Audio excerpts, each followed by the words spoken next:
Hey, what's up, everybody? It's Dr. Jason Jones back with another episode of Health Made Easy. And we are starting a new series today, and we are starting a series on brain degeneration and regeneration. That's right. What causes our brains to break down, but also how can we build them back up? Now, why is this important for you? It's important for you because memory loss, dementia, and mental health disorders are on a meteoric rise. And one of the reasons I wanted to do this particular podcast has to do with my story, which is my mother in law who died at the age of 62 from complications of dementia. I know that sounds ridiculous at 62, but it does. But I would say 5 to 7, 8 years before that, I would say she probably didn't know who we were from a man in the moon. And as sad as all of that was, and there are parts of it that we can look back at now and smile and laugh and be thankful that we had the time that we had with her, is still tragic that that could actually happen.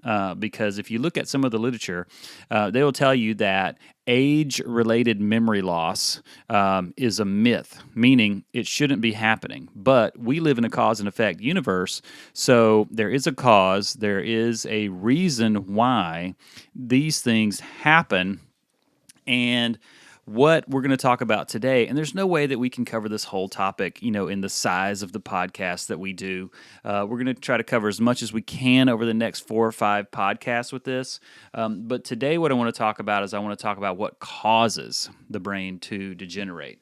I mean, imagine, returning from work and being unable to remember your wife's name. You wonder how many kids you have.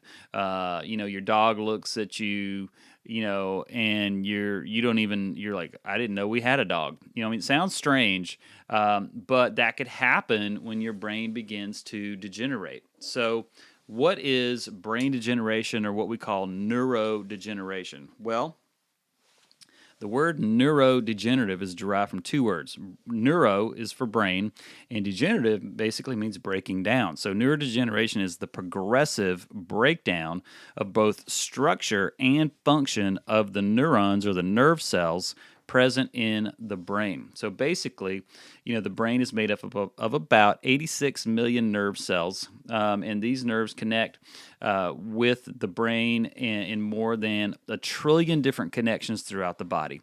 And these connections make you exactly who you are. It determines the functions of your body. It helps you remember things, that you read, when you're thinking about planning your next vacation with your family, moving around, the function of your organs, every single thing that happens in your life, your entire life experience is predicated on the healthy functioning of your brain.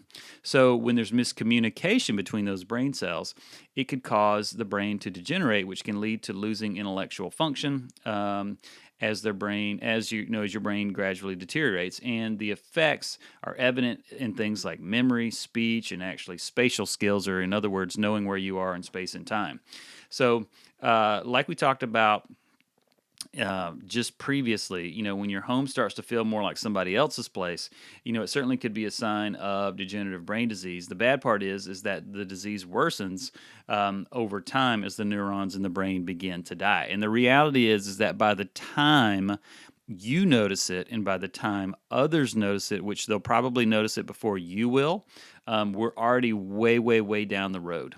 So let me give you some common examples of neurodegenerative diseases that affect parts of the brain. Parkinson's, Huntington's disease, Alzheimer's, frontotemporal dementia, amyotrophic lateral sclerosis, or what's commonly called Lou Gehrig's disease, spinal muscular dystrophy, and Lewy body disease. Now, Parkinson's disease causes impairment in movement. Alzheimer's disease gradually causes memory loss in those that have it. Huntington's it deprives the sufferer from the ability to talk, walk, reason, and think. And this starts as early as the mid-30s, but actually, as they're doing PET scans and brain scans, they're finding it happening even earlier and earlier and earlier. And if you look at something like frontotemporal dementia, that leads to like bewildering changes in a person's behavior and their thoughts. So with all of these different problems, the symptoms may start and last for as long as 10 or 20 years, until the person finally passes away. And many suffer, they live a life of dependence, especially in their final years. And it's been said that dementia alone by itself, because the person lives as long as they do from the time they have the diagnosis and then from the time that they actually are dependent upon somebody else 24/7 to take care of them, that alone has the potential to like completely bankrupt the country because of the cost associated with it. So, what causes the brain to degenerate? Well, most neurodegenerative diseases have a cause for sure. Now, you could have something as a result of a medical condition like a stroke, alcoholism, or a tumor. All those things can certainly affect the brain, but you have other causes as well. Things like chemical exposure, toxins, viruses, and think about environmental toxins for a second. Nobody talks about this, but there's about 1,500 different environmental toxins that are released into our environment every single year. They are about 10 of them are tested every single year, and approximately 0 of them are tested synergistically, which means that they put two together and they see, okay, how would that affect a human being, or how would that affect the environment? So, degenerative brain disease certainly can be life-threatening depending on the type, that's for sure. And there are many symptoms of brain degeneration depending on the type of issue that the person has and what part of the brain is actually affected. So some common symptoms are this: memory loss, confusion, difficulty in moving and swallowing, hallucination, difficulty regulating emotions, forgetfulness, a loss of inhibition, and anxiety.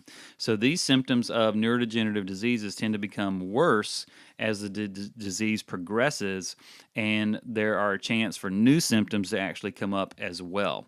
So in terms of treatment, we're going to talk about that more, and certainly there are conditions and there are certainly times when it's gotten so far where there's just really no cure and there's really no stopping it, if you will.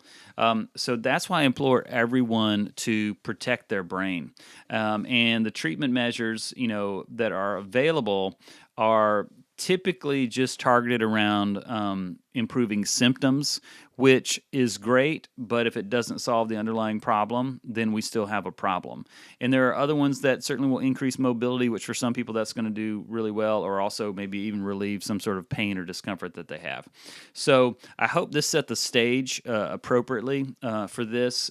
We lived through this. We watched this happen in my own family. So I have a different viewpoint and a different look into it. It also put me on a path to research things that destroy the brain, things that help rebuild the brain, and still to this day, things that we do as a family, and certainly me as an individual, on a daily, weekly, monthly basis to support normal, natural brain function and prevent these kinds of things from happening.